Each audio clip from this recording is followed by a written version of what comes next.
give your experience of being with Dadi Janki. So I said, okay. And so I was thinking that actually Dadi Janki has been in Madhuban now for a few years. And so the time that I spent with her in London was quite a while ago.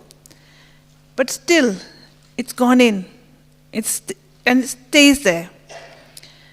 And I was thinking, what is it about Dadi Janki that even if you're living with her or not living with her, but you can still learn from her?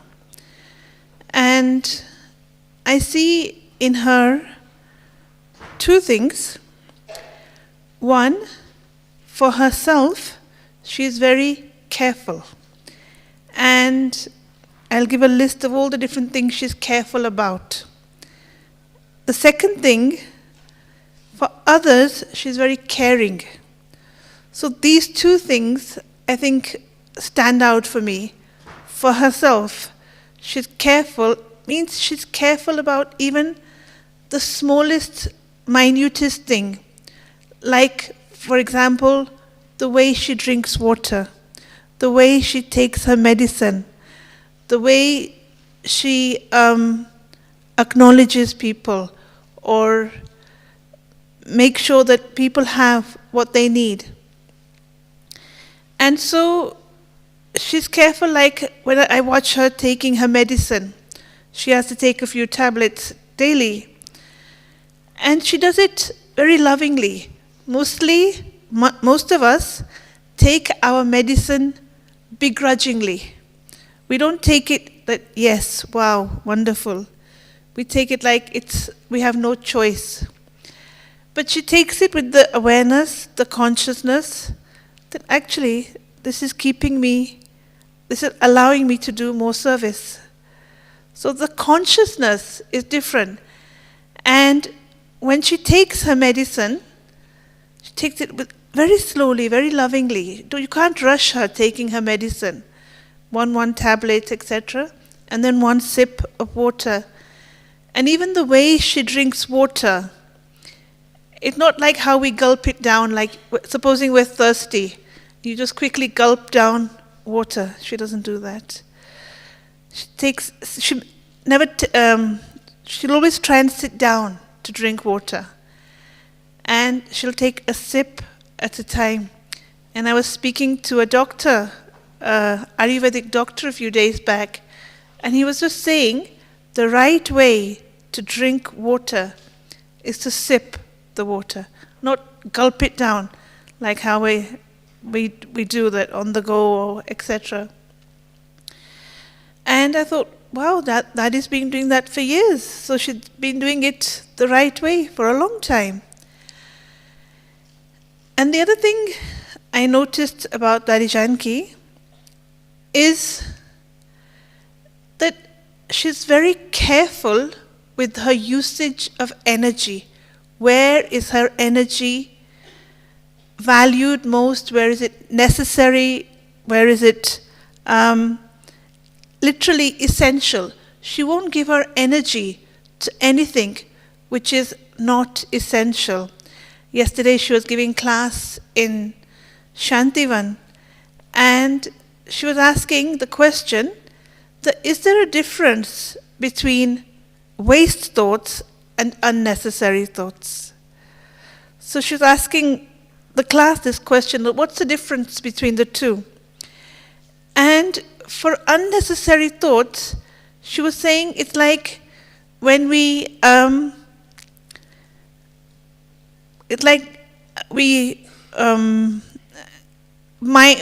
put our business where it's not necessary.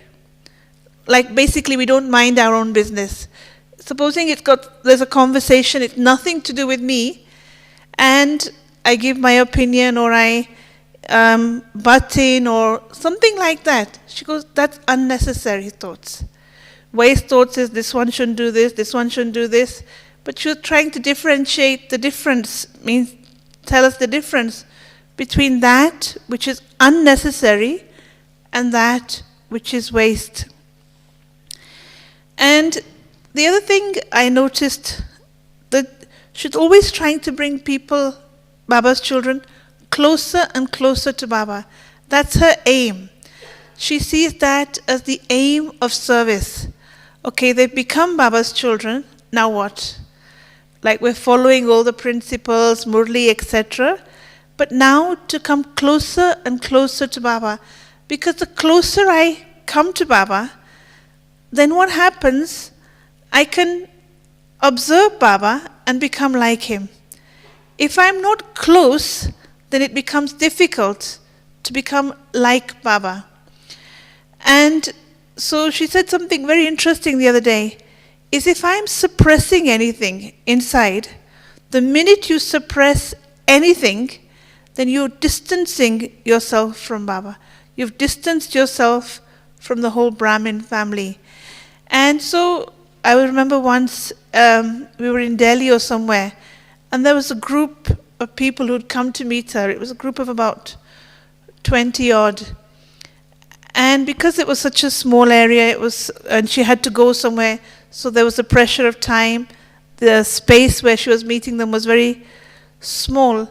And so I was like becoming very frustrated, like she has to leave, and there's these 20 odd people in front of her. And so I was trying to rush them. I was saying that, okay, you go, okay, now, enough, let's go now, you like that. So I was trying to rush these people. And she looked at me and she said, what's wrong with you? And I said, but you have to go. And she said, when will you become a deity? She goes, what do deities do? People have come, it's a very cultural thing, in Hinduism, that people go to the temples to have a vision of the deity. And in the temple, the deities are there, but they always have a curtain. And so there are certain timings that when you can get a vision of the deity. And the deity, okay, it's made of stone. It's absolutely still. She goes, that's what we have to become. Just become the deity. Become very, very still. Because whoever's come for the vision, for them it's just a moment, a few minutes maximum. That's all it is for them. And that will keep them going for a long time. And so, even she said, when you're running your center, with what consciousness should you sit in the center? She said, sit in the center with the consciousness that I am a deity, and whoever wants to come for a vision, they will come. But if your mind is in upheaval, then they won't come. When your mind is still, and for the deities, the expression, the word cheerful is always there. Their face is always cheerful. And so I have to mentally prepare myself that how should my consciousness be? And this word, still. Because when I'm still, then I can be silent. If I'm not still, even movement is like, it's noise.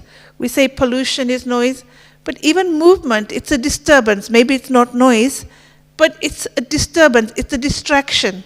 Like if somebody's moving or whatever, then you get distracted. But when my mind is very still, then I can grasp, because we want to absorb what Baba's saying. And she was saying, like once I shared before, that I said to Dadi Janki once, I said, Dadi, you've done much more service than Mama. You've done a whole lot more. You've traveled the world, you've stayed up till late, etc. Mama never did that much. And yet, why did Mama become Mama? And she told me to be quiet, not to say these words again. She said, Mama's dharna was much more elevated, was much more greater than ours, the daddies that we see. Because I see that it's Mama who made the daddies. Mama taught who we see as the daddies today, 50 years ago, however many years ago, Mama taught them and made them into whom we call daddies. And so, who is greater, the teacher or the student? Obviously, the teacher who's made them is also great. And Mama's speciality, which we often hear about, is that whatever Baba said, she was able to put it into practice immediately. And that is only possible when I accept wholeheartedly what Baba is saying. So when Mama is listening to Baba, there's no question in her mind.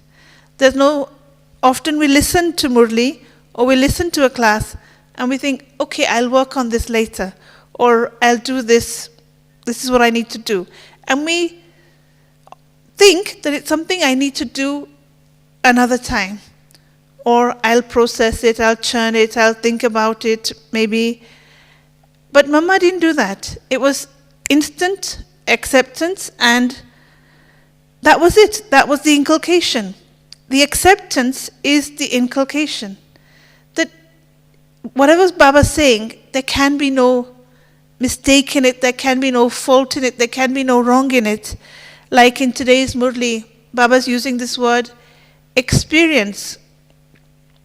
And often we think that experience comes as you grow older, it comes with time. Like when you go for a job interview, the first thing they ask you for is experience. And so maybe it's something that you get over 10 years, 20 years. But Mama left the body in her 40s, so where did she gain that experience from? And also a few weeks back, Baba was saying in the Murli, Avyak Murli, that you have all the titles. You are Raj Rishi, you are Sudarshan Chakradhari, you are all the titles he was telling us. But one thing is missing. And that one thing, a few weeks back, he also said, was experience. And so I was thinking, that how do we gain experience?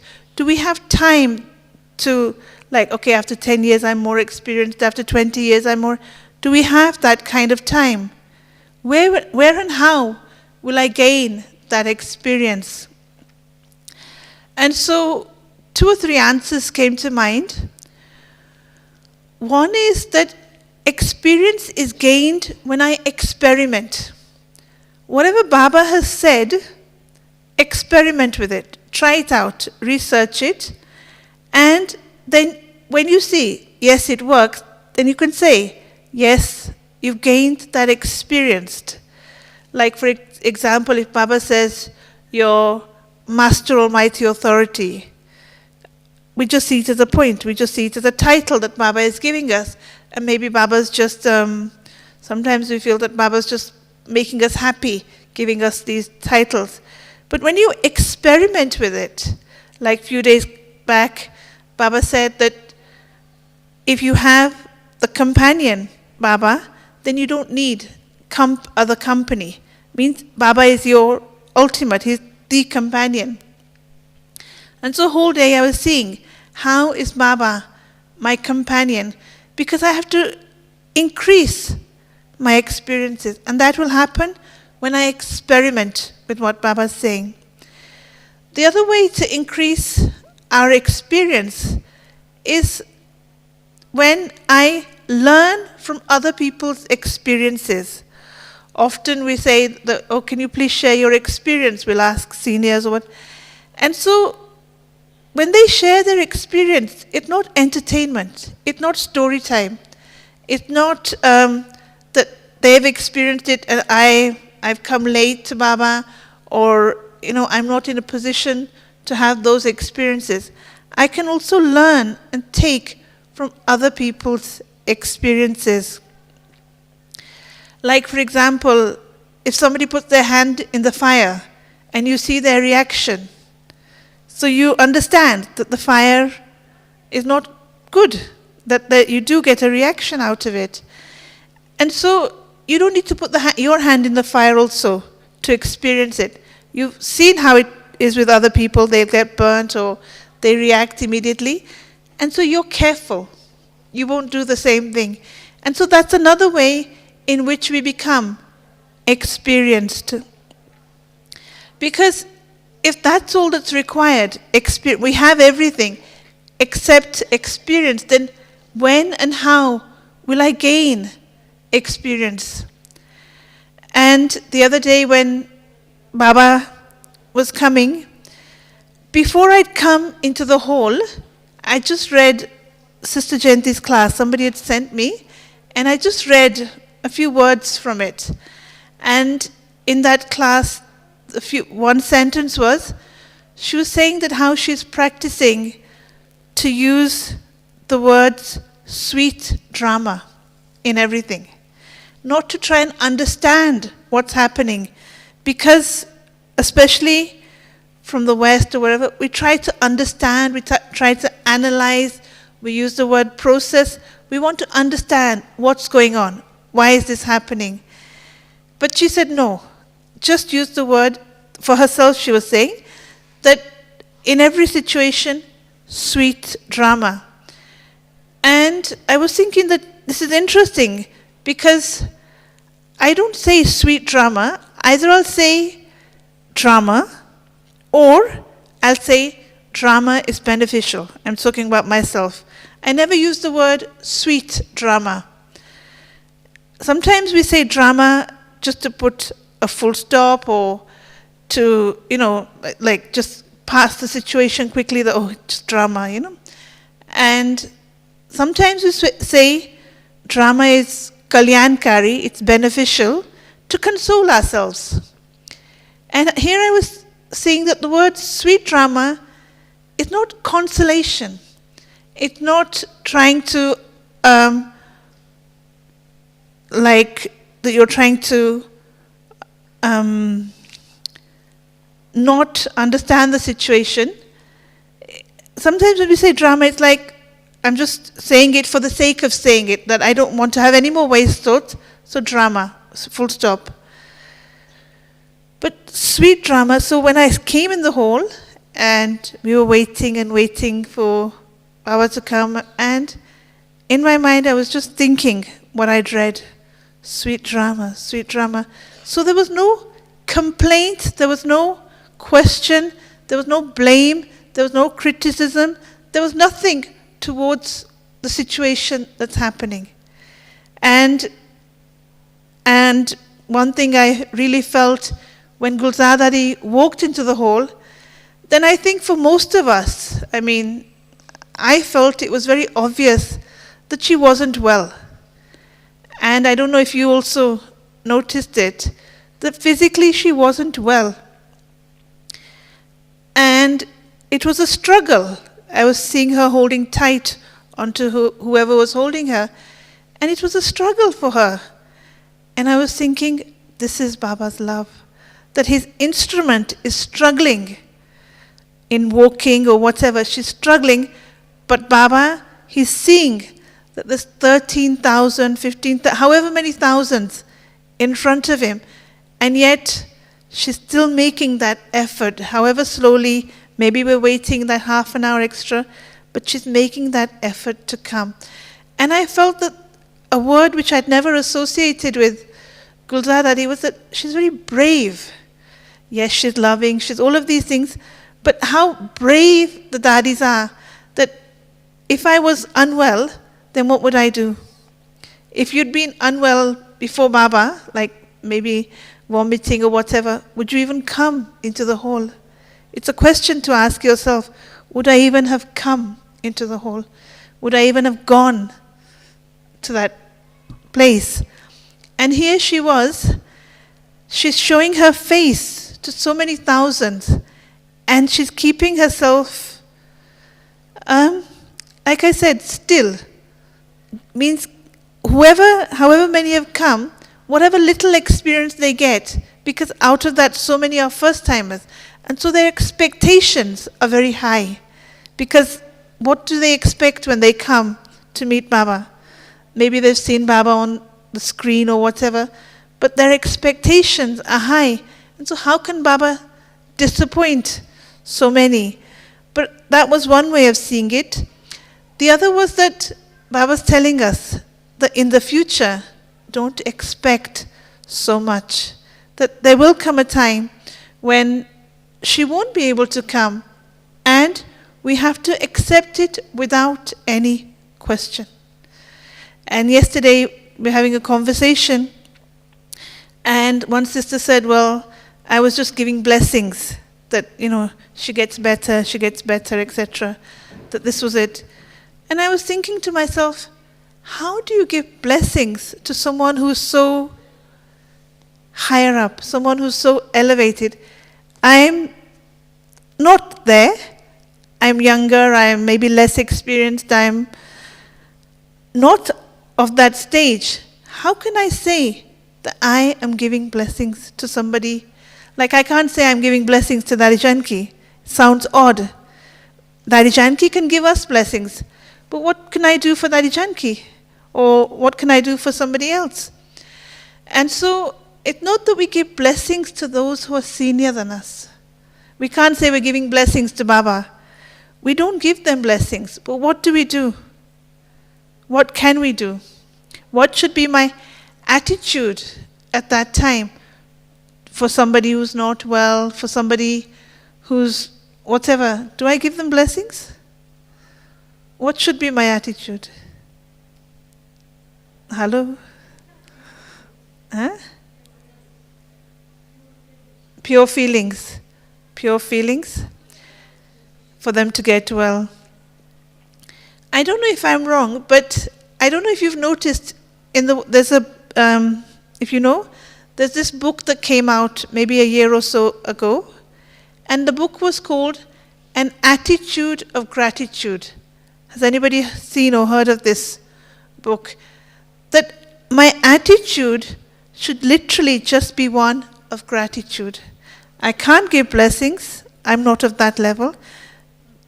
Even though Baba says, give and take blessings, it's a very high stage to give blessings, because blessings means that it will happen for that person. Like when Daddy says something, and it happens in our life. So blessings is not an ordinary thing. We want Baba's blessings, we want the blessings of the seniors, because it frees us from a lot of effort. There's a difference when someone is blessed with a certain skill or talent or whatever, and someone is making effort for that talent or skill. And to be blessed means that you are absolutely, it's like you become free from that laborious effort. And so my attitude, which comes from awareness, creates my attitude. The attitude doesn't just come like that. Like supposing you have an awareness from childhood, that created your attitude today. So my attitude has to be one of gratitude. Gratitude for what? Gratitude for the fact that, wow, you're meeting Baba, even if it's just half an hour. Gratitude for everything around me. Absolutely everything. Gratitude even for the food we receive in Baba's house, the water we receive in Baba's house, the bed I receive in Baba's house. There has to be the energy that I give to others or give out in the atmosphere is one of gratitude. I am grateful for everything. And this I've seen in Dadi Janki, that she's so grateful for everything that she receives. She's grateful for people's good wishes for her, like the sister said, pure feelings. She feels, she can see that these things help. They boost her a great deal. And once I remember Dadi Janki was sitting with the teachers in London, and she was asking us, how do you do the course? And we thought that was a very funny question. That, she was asking us the sequence of, okay, what's after soul? We said Supreme Soul. What's after Supreme Soul? Then we say whatever it is that we do, whether it's karma or drama, whatever. She said, no, don't do it like that. First is soul, Second is Supreme Soul. So you've told them that it's a soul that connects with the Supreme Soul. But you haven't told them the attainment. You must tell them the attainment immediately. When you tell them the attainment, that will keep them going for the next few lessons. Otherwise, karma frightens people. Drama makes people nervous. It worries them. They react, why 5,000 years, why this, why that. They can't reach that far sometimes, and you'll see that often when people are doing the course, they love soul, they understand soul, they even like Supreme Soul. And so she said the result should be the 8 powers. That is the result of soul connecting with the Supreme Soul. The result immediately is of power. Like she gives the example that when you put a plug into the mains, immediately you experience power. It doesn't matter whatever whether it's a kettle, microwave, whatever. It doesn't matter what the appliance is or what the need is. Just power that comes from the mains. And so for Baba's children also, when we connect with Baba, immediate result is power. When we say happiness, happiness is a result of service. But when we talk about yoga, because she was saying the other day that when there's yoga, then immediately you experience power. If it's not yoga, it's just remembrance of Baba, then you will experience love. But when there's concentrated yoga, you're connecting with the Supreme, then the experience is of power. So this is what she's saying, that in the Murli, Baba gives us yad pyar, that through remembrance we experience love, and the word for yoga is yog bal. Through yoga I experience power. And so she was telling us that the 8 powers should be the next lesson. And then even when we're giving the knowledge of the 8 powers, the powers are, you can't just start from any power. Out of the 8 powers, it's number-wise. First it's number 1, number 2, number 3. So which is the first power that I need? She's asking us, which is the first power that we need? Power to discern. She didn't say that. What she did say about the power to discern is that it's the most important power. Because what is it that I have to discern? I have to discern which power to use at which time. So she said that was the most important power. But she didn't say it was the first one. Which is the first power that I need? And I don't know if you've seen the picture of the 8 powers. You start with the power to withdraw. She said this is the first power that we need. Then afterwards everything comes, and you'll see that it's in sequence. Only when I'm withdrawn. Because when you sit in meditation, what is it that I have to do? I have to withdraw. Basically, I have to shut down my physical senses. We have our physical senses, and within seconds we have to shut them down. Only then can I connect with the Supreme. If my senses are still working, if they're still in use, like for example my eyes, if I'm looking here and there, then when your eyes look here and there, then your thoughts also go here and there. If you're listening to, like often the songs that are played, see, when there's words to a song, then you get caught up in the words, in the lyrics. It's very easily done. And you think this is yoga, this is meditation. Whatever the words are, especially with Hindi songs, and whether it's a song of love for God or whatever, you get caught up in the lyrics, and that becomes your experience. How many of you have had this happening, that your experience is the words that are played in the song? Then the other is that there's no lyrics, it's just music, just soft music, meditation music we call it. And so then you become very calm, very relaxed, and you're enjoying the music. Neither of those is yoga. Yoga is when you can even go beyond these things, because again, it's physical.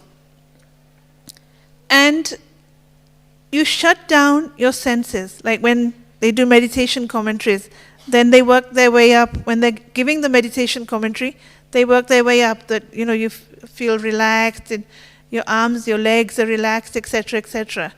But shut down your senses, the power to withdraw. What's there after the power to withdraw? In the picture, what's the next power? Power to pack up. So what is it that I have to pack up? Because we're going on a journey. We've gone in because we're going to go on a journey. We're going to Paramdham. So I need to pack up.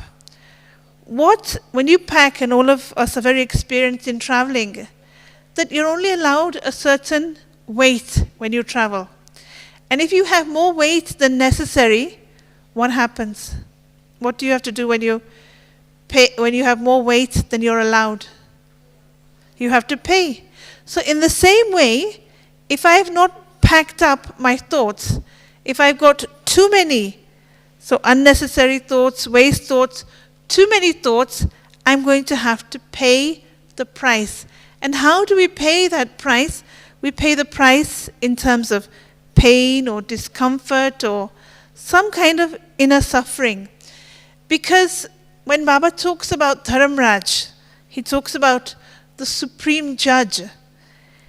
And on one side he's saying that Dharamraj is my right hand. I am not Dharamraj. Baba says, I am not Dharamraj, but Dharamraj is my right hand.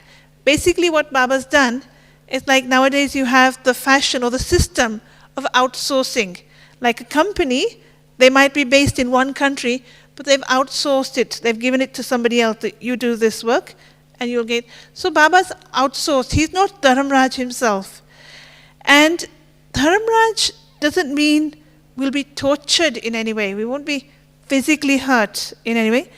But what is punishment for Baba's children?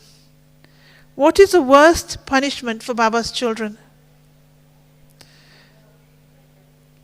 Regret. For Baba's children, the worst punishment is that I, the soul, cannot connect with Baba. Means basically, I can't have yoga. And we just say it very casually. My yoga's no good, or I can't have yoga. I'm not able to have yoga. This is very severe punishment for Brahmins. The punishment that we will experience will either be, punishment can only be experienced in 4 different ways. Do you know all the 4 different ways that we experience punishment? There are 4 methods through which we experience punishment. Any soul, not just Baba's children, but any soul. It's in Hindi, I'll say it, and in English also I'll say it. Tan, man, dhan, jan. Means basically mind, body, wealth, and relationships.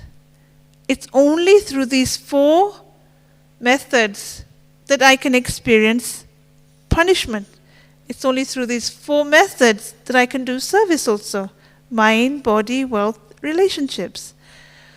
So out of these 4, which would you say is the worst? Firstly, I have to understand what is punishment within these 4. So when we're experiencing any suffering through the body, could be anything, could be any illness, any disease, arthritis, cancer, anything. We're experiencing suffering through the body. So that's one way of clearing a karma. You're experiencing punishment. So body we understand very clearly. The second is mind. How do I experience suffering through the mind? What is suffering through the mind? Waste thoughts, loneliness, depression, anxiety, all the illnesses which are mental illnesses. Like today, in today's world, you'll see that there's an increase in mental illnesses. And anything where I'm physically okay, but my mind is not my friend. My mind becomes my own enemy. And this is what they teach it's written in the Gita actually, that your mind can be your best friend or your mind can be your worst enemy. So experiencing punishment through the mind is all sorts of things, like depression, anxiety. And for Baba's children, what does Baba say in the Murli? He says, Man Mana Bhav, remember me with your mind. Physically, I can be anywhere in the world, but it's with my mind I remember Baba. And so, Man Mana Bhav cannot happen if other things are happening. If the waste is there, if the depression is there, the fear, the anxiety, the loneliness, the sadness, then I can't be Man Mana Bhav. The other is when I experience punishment through wealth. How do I experience punishment through wealth? Sorry?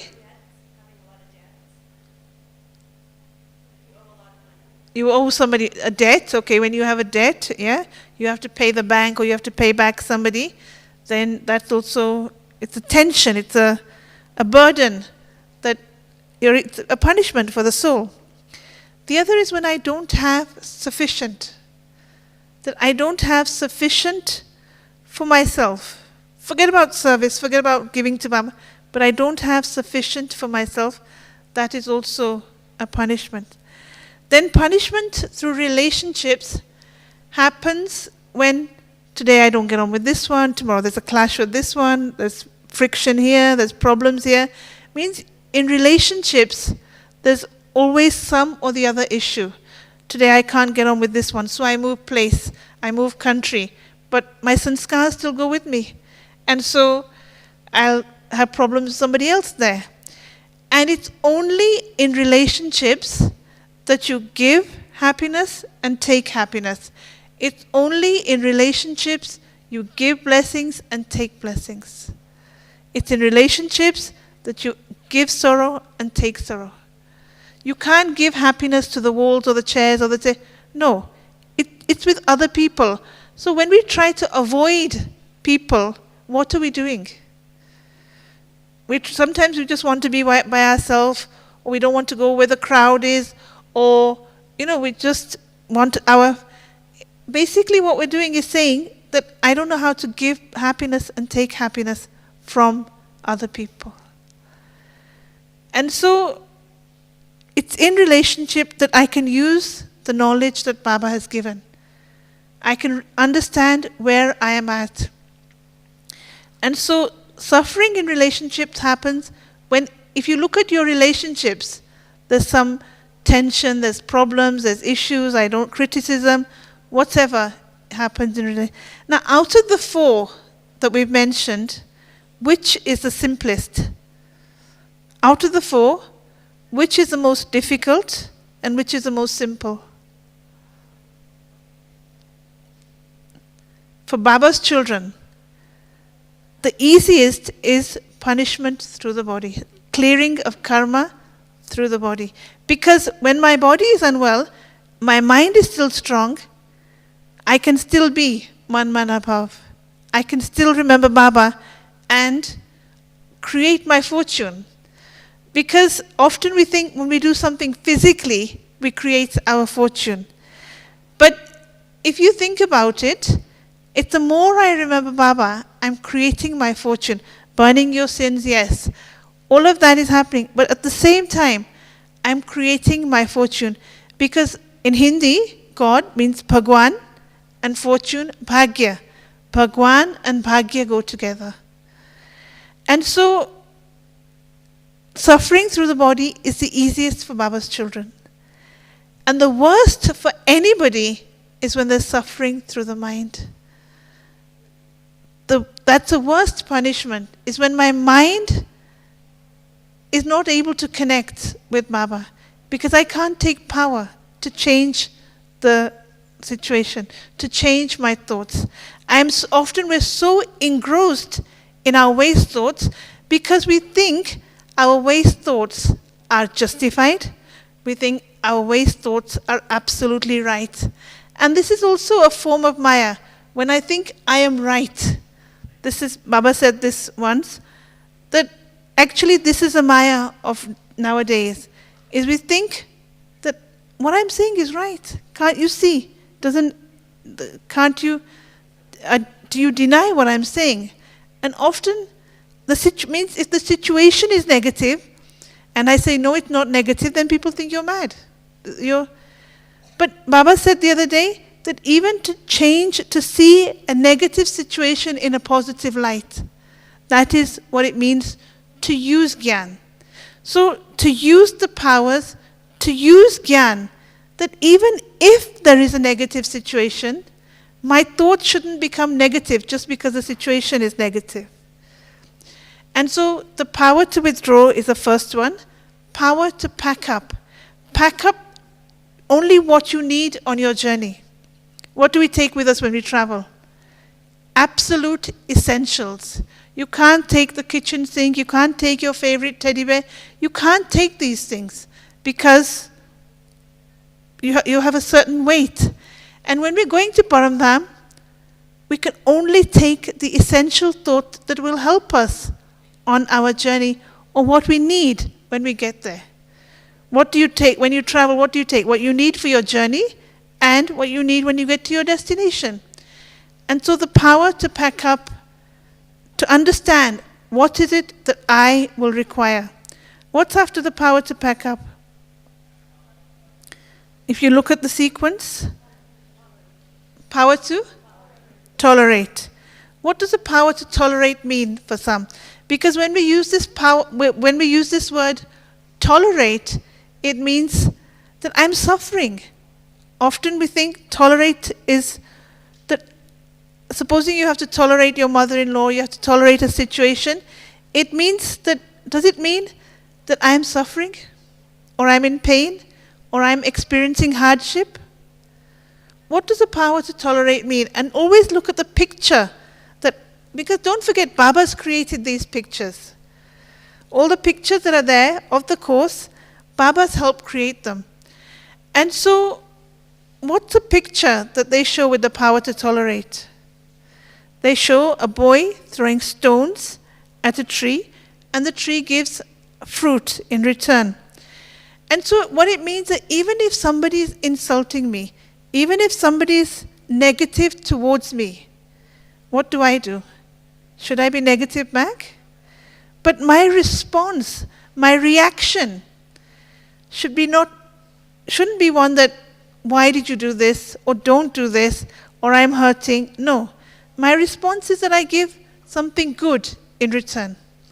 Then you can say that is the power to tolerate. If there's a feeling of pain, then it's not the power to tolerate, it's just tolerate. You're just tolerating.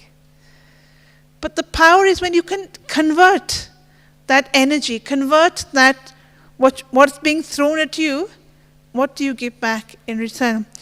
And in any situation, if you're reacting, understand that you've been affected. If you're not affected by it, somebody insults you, you're not affected, then what will happen? You won't react.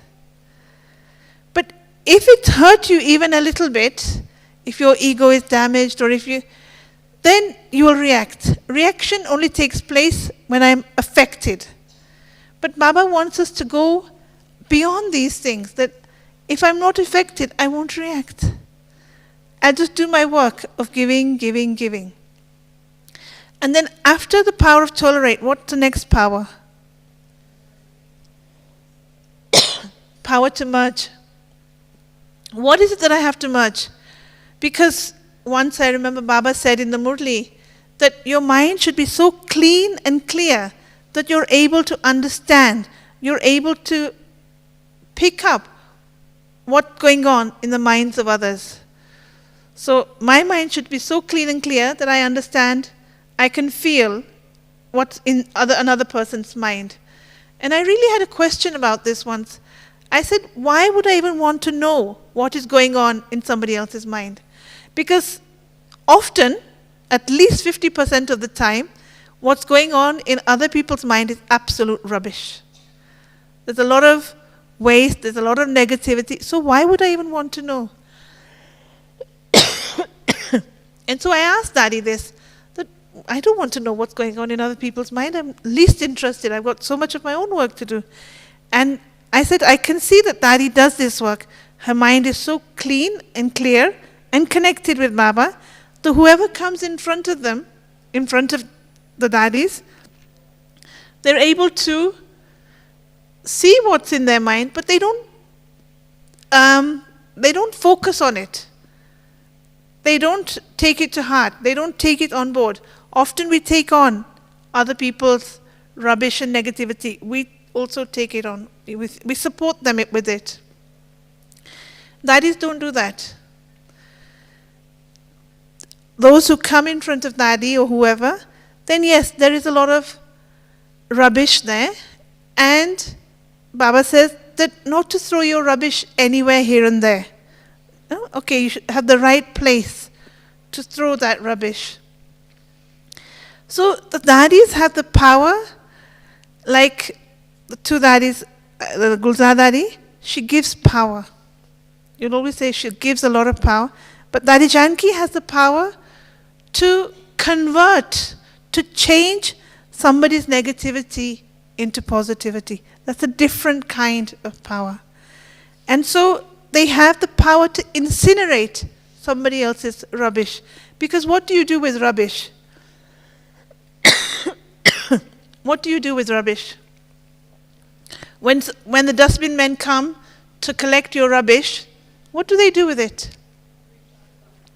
They incinerate it. Totally. If it has no value. The rubbish that we're holding in our mind, what value does rubbish have? Zero.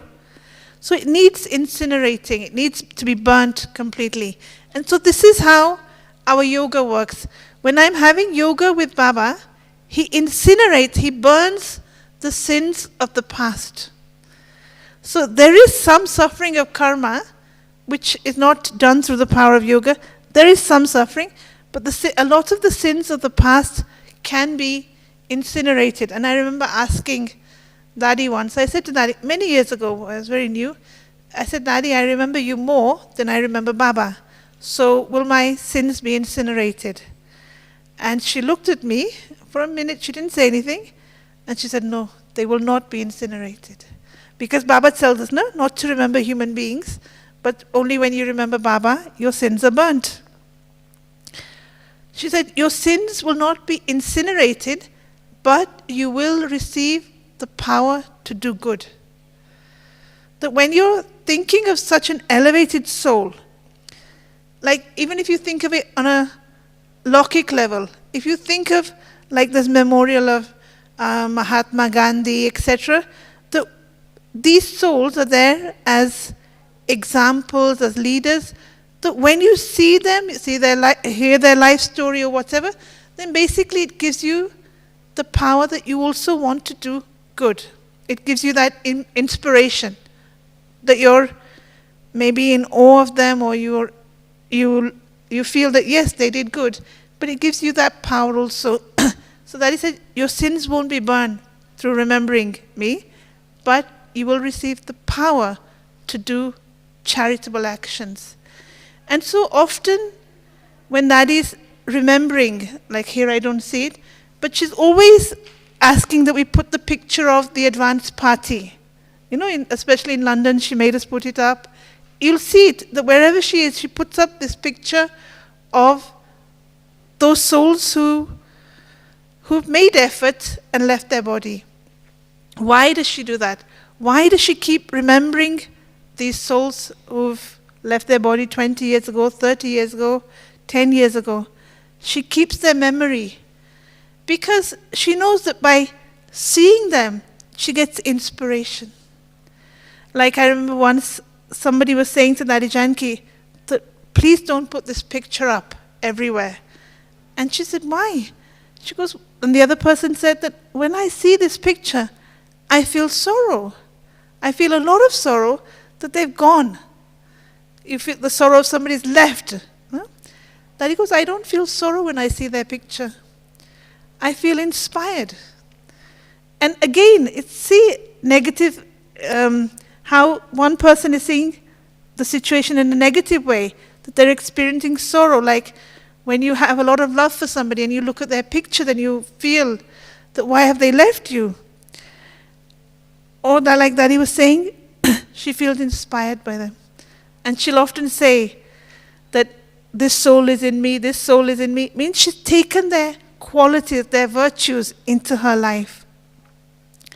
And how has she made her life so valuable? Like there's so much value. We have so few daddies, and there's so much value for these few daddies. What is it that's making them so valuable? What is that magnetic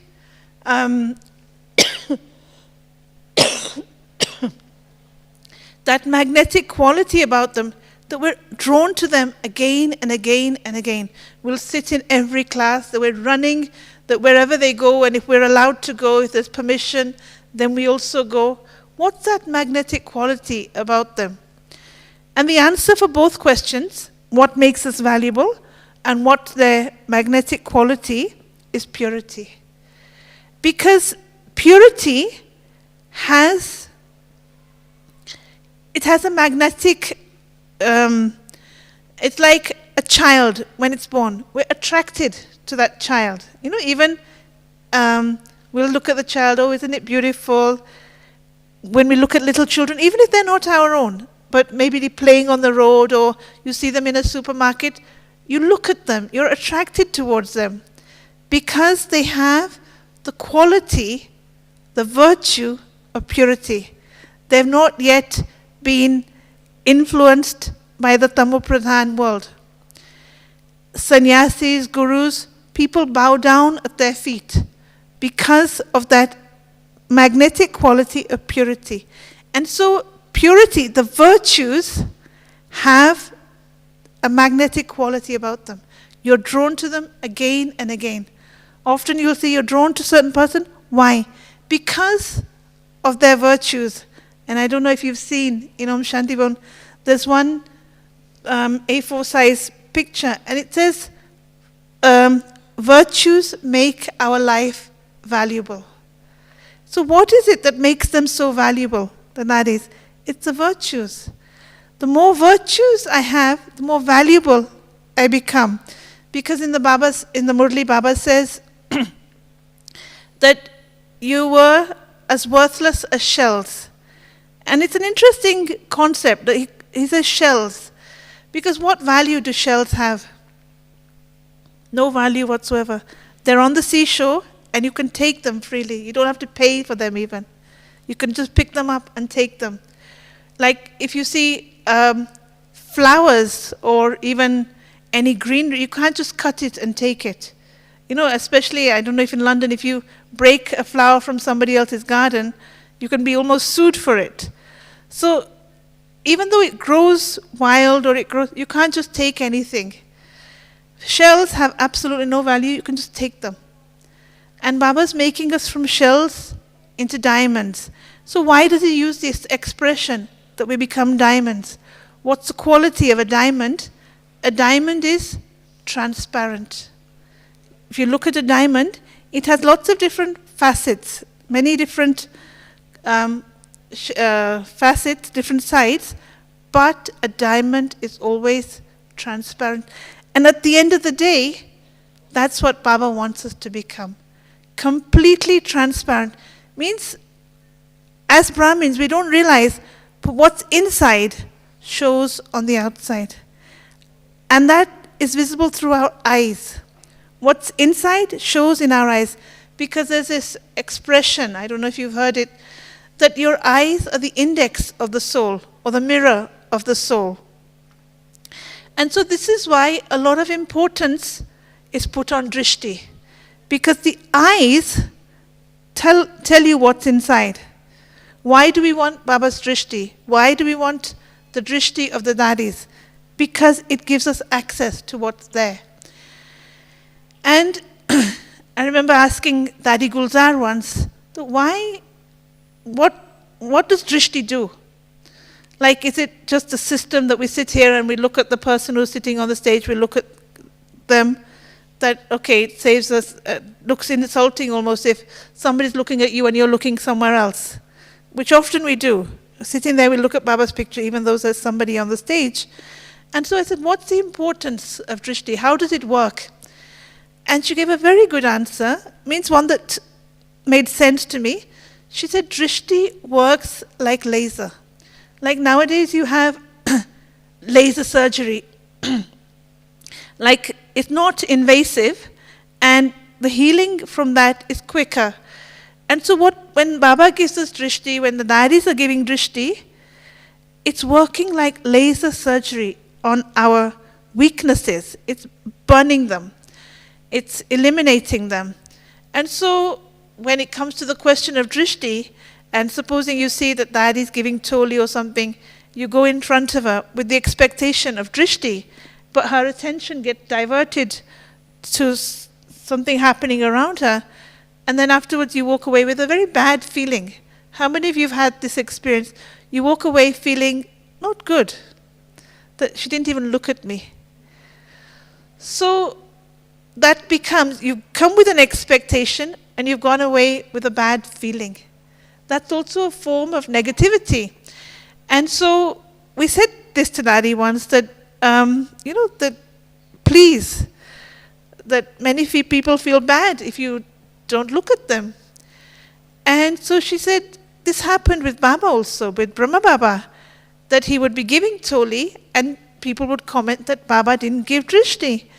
And so they challenged Baba, and Baba said, it's not my job to give drishti.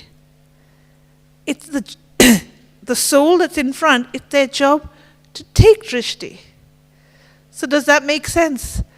That even if Dadi is looking this way and I'm in front of her, can I not take drishti? Do I physically need her to look into my eyes? You can see her, no?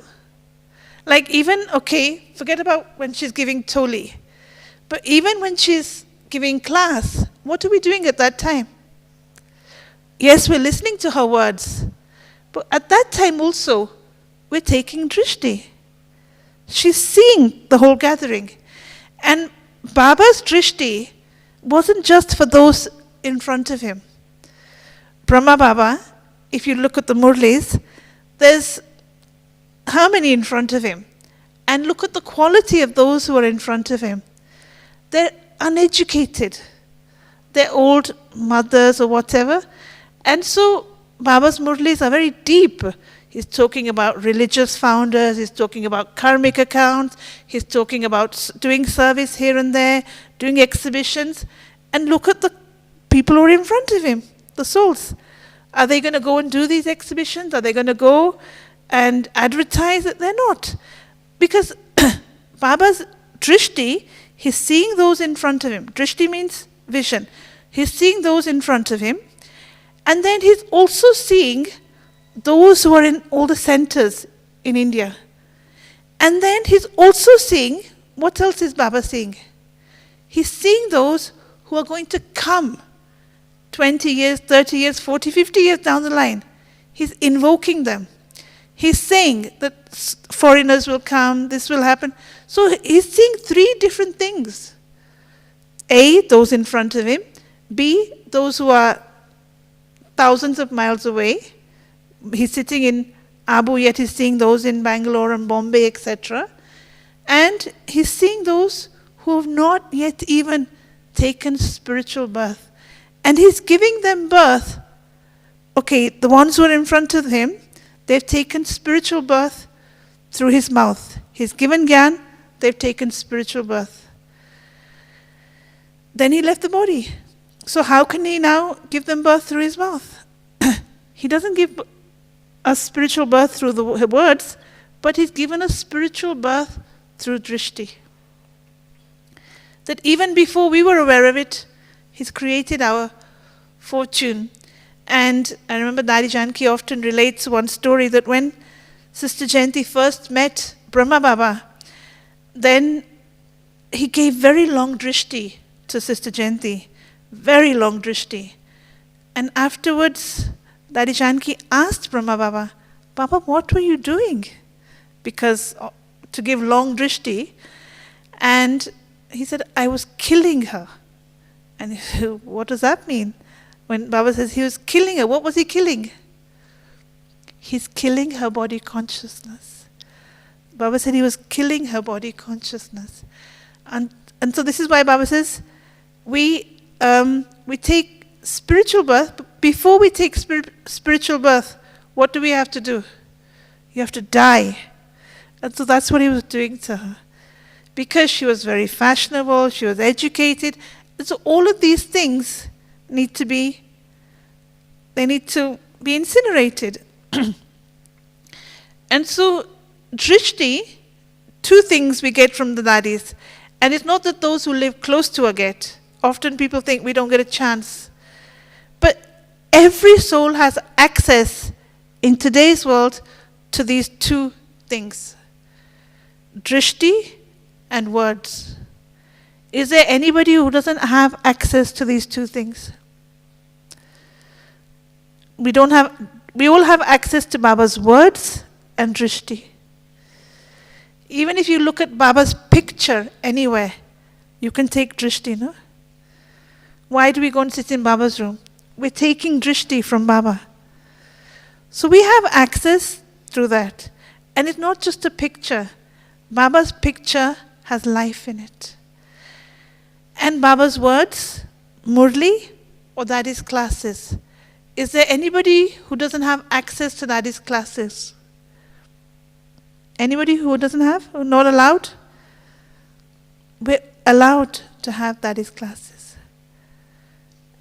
Everybody, whether they're a student, teacher, whatever, it's not restricted. Dadi won't say that, okay, only the teacher can have and they can't. We're all allowed. Science is there to give Brahmin children happiness. That you can go in, there's a website, Jules, you've all heard of it. You can go on that website, every single class that takes place in Madhuban. It's available for us to listen to. So no one can ever say, often souls say, that we don't get sustenance in our center. The sustenance you get here, we don't get in our center.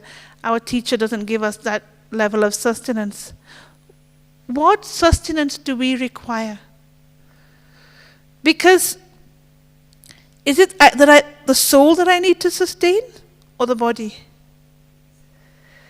Drishti and words are for the sustenance of the soul. Food, family gatherings, all of that, etc., that, you have social family get-togethers or whatever, that's nice, it's fun, and if you have it, congratulations. But if it's not there, it's not that I'm not going to progress. My progress is not on those gatherings. Yes, it's good to take part in them, it's very necessary, because what do? They create the atmosphere. Like since the past week, especially Brij Mohanbhai's class, that he's talking about your attitude creates an atmosphere.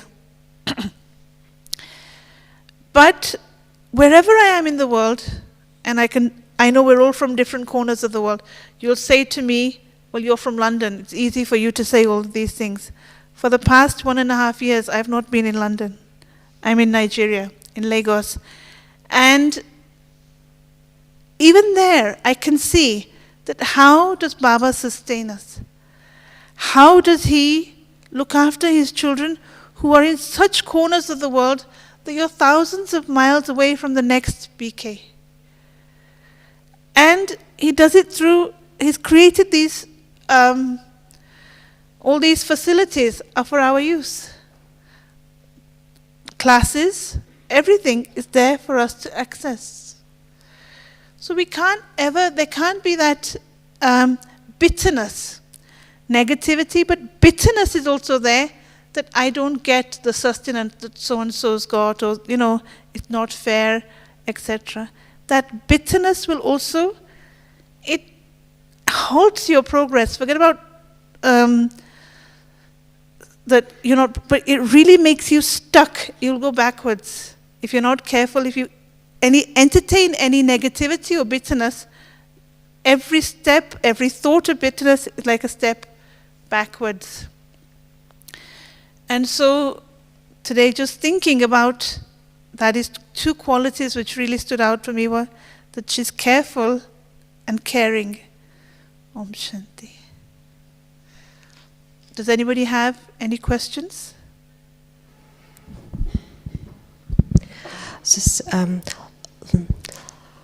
the Rishti and words that sustains the soul. And I just have a question that if the person cannot see or blind, can they just receive the words and they can make effort to be as normal? Yeah. Thank you. Okay. It's very interesting you asked me this question about someone who's blind, because there are a few BKs who are blind. And when I traveled to India in October, then I was asked to take care of somebody who's blind. Means you accompany them from A to the destination, BK. So even from the moment we left Global House, then to take care of him, put him in the car, get the wheelchair for him, etc., etc. And whole journey, like even putting the food in front of him. Okay, you put the food in front of him, but how he's just seeing how they become self-sufficient, like they'll touch and see what food is there or whatever. You tell them, okay, that the rice is at 12 o'clock. And this is how they train, that you know how you can help them. But like, even if you're holding his hand and you need to turn, then you have to tell him. Means every little thing. And it was such an enriching, like the word we were using earlier, experience, that wow, seeing this person, Baba's child, he can't read Murli. Somebody has to read it to him. So even if, and then even if you say the words are there, he's at home, his wife left the body recently, and he lives by himself. Somebody comes and does a few bits and pieces for him. He can't cook even. And so somebody, non-BK, prepares food and he sends it. He gets it at home. And you're thinking, well, wow, that...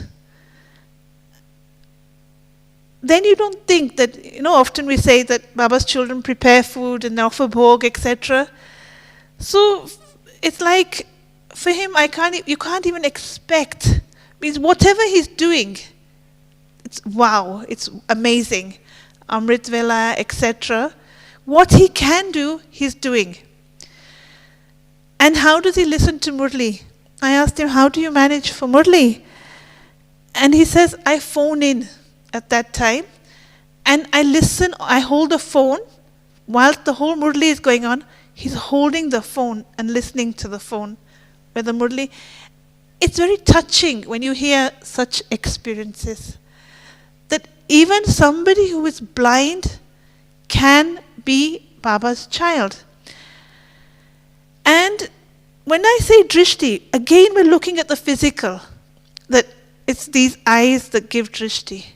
So I said to him, how do you take drishti? The question you're asking, last month I also had the same question. And he's saying, actually if you think about it, we use an expression, in my mind's eye. Do you know this expression? That in my mind's eye you see. Often you can be seeing somebody in front of you, but you're miles away. You're seeing something else in your head. And so drishti is not the physical, looking at the eyes or looking at the picture. In your mind's eye, you're taking power from Baba. That's what we're doing in yoga. Yes, the picture's there in front of us, but even if the picture's not there, it's in my mind's eye that I take that drishti from Baba. And he holds the phone when he's listening to the Murli, But then throughout the day, what? Because throughout the day, we also entertain ourselves. We'll listen to a class, we'll read something, maybe a book, maybe an Avyak Murli. But he can't do that. And he doesn't ask anybody for anything either. I said that you can ask, he said, I don't want to be a burden on anyone. I don't want to give. Because even when I was traveling with him, the flight was delayed, etc., etc. And he said to me that, am I a burden for you? Like, you have to bring water, take him to the bathroom, etc. I said, no, brother, you're not a burden. I'm learning. This is such a learning experience for me that I could never say that you're a burden. And so often as BKs, we see everything very physical, very gross. But to go beyond the grossness, and this is what super sensuous joy is. Super sensuous means beyond the senses. No, the happiness that we're experiencing from Baba does not involve any of the senses. Your eyes are not involved. Your ears are not involved. Okay, you're listening to the song which is being played, but like I said, you're just experiencing the words which are there in the lyrics. But even to go beyond that, your own experience of connecting with Baba often has nothing to do with the lyrics. When Baba talks about to be introverted, introversion, even though it's in the list of 36 virtues, it's not a virtue. It's a method. It's the method to attain the other virtues. Do you see what I'm trying to say? Introversion is a method, not a virtue. And so often when one of our senses are not working, you'll see that naturally those souls are introverted. Like I was seeing with this brother traveling with him, throughout the whole journey, he can't see the hostess, he can't see when they were coming, they were asking what, giving food or tea or water, whatever. He can't see. And so we think that to help is service, to help such a soul, that you're, like even if you help somebody cross the road, like old people, you help them cross the road, or you carry their shopping for them. Even non-BKs see this as an act of charity, that it's service, it's voluntary work or whatever. And what happens is that we do gain blessings in this. We use the quality of mercy. And the other day, Dadi Janki was talking about mercy, compassion, forgiveness, truth, love. These 5 things she was talking about. But one sentence which she said that was very interesting, that if I don't have mercy, I will never get blessings. And in Hindi it rhymed. It like, Daya nahi hai to duaएं nahi milengi. It was very interesting that just if you don't have this particular quality of mercy, you don't get blessings from other souls.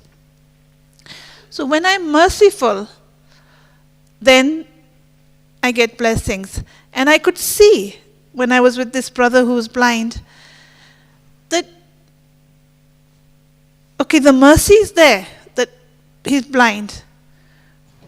But I was feeling that he was very grateful, like I was talking earlier about the attitude of gratitude, that he was very grateful for absolutely everything. Absolutely means every dint, every dot, everything you did for him or didn't even do for him, he was grateful. Maybe if you cut the apple and gave it to him, absolutely so grateful. It's like, wow. And so, drishti has nothing to do with the physical eyes. This is why Baba said, no, like I said earlier, that somebody complains about Brahma Baba or about Dadi Janki, that they don't give drishti, their attention is elsewhere, like their attention is maybe on the next person who's coming for Toli rather than the person in front. It's not a question of the physical grossness, it's a question of my ability to take. That what am I grasping, what am I inculcating, what am I doing at that moment? Where are my thoughts? Often she's giving drishti, supposing she's giving drishti, but your thoughts are elsewhere. So physically she's looking at you, You're looking at her, but your thoughts are elsewhere. Is that drishti? Can the laser surgery work? The drishti, the laser surgery, can't work even then. And so, souls who don't have, like somebody's disabled in whatever way, it's not that they don't get, that they're having less fortune. No. Baba gives equally. They also, like I said, doing something physical isn't creating my fortune. Like if I'm cleaning Baba's house, I create my fortune. Yes, that's good karma. But somebody who can't do that, supposing there's the old Matajis who can't clean Baba's house, they just sit there maybe shelling the peas or something, that's equally good. Okay, maybe I can't even do that, but I can remember Baba. That creates our fortune. What is fortune? Even this was a question I asked Dadi once. What is fortune and what is burden? Because we think if we waste food, it's a burden on the soul. How many of you have this thought, or you're brought up like this, that don't waste your food, there are people starving in Africa or wherever? You know, you've heard it from childhood. And so I said to Dadi that if we waste food, is that a burden on the soul? And she said, that's a very gross way of seeing this word burden. Burden is actually, when this burden is created, when there's hatred or jealousy. That creates a burden on the soul. And for fortune, Bhagya, she said, what is fortune? Because I questioned her, because I've been to Nigeria a few times, and so you see such souls, they cannot afford to come to the center. The bus fare is too much. It's cheaper to be non-veg than vegetarian in some countries. And you think, what is their fortune? Even though they understand Baba's knowledge, they like it, but coming to Madhuban is not in their radar at all. It's not in their, it can't be in their itinerary. And so you wonder, what is the fortune of such souls? And so I asked Dadi this, that, they'll never see you. What's their fortune? And she says, what do you understand by fortune? And I was like, I don't know. And she said, fortune is two things. One is to know that I am a soul. Second is I belong to Baba. That is fortune. Nothing more. Everything else is frills, the accessories.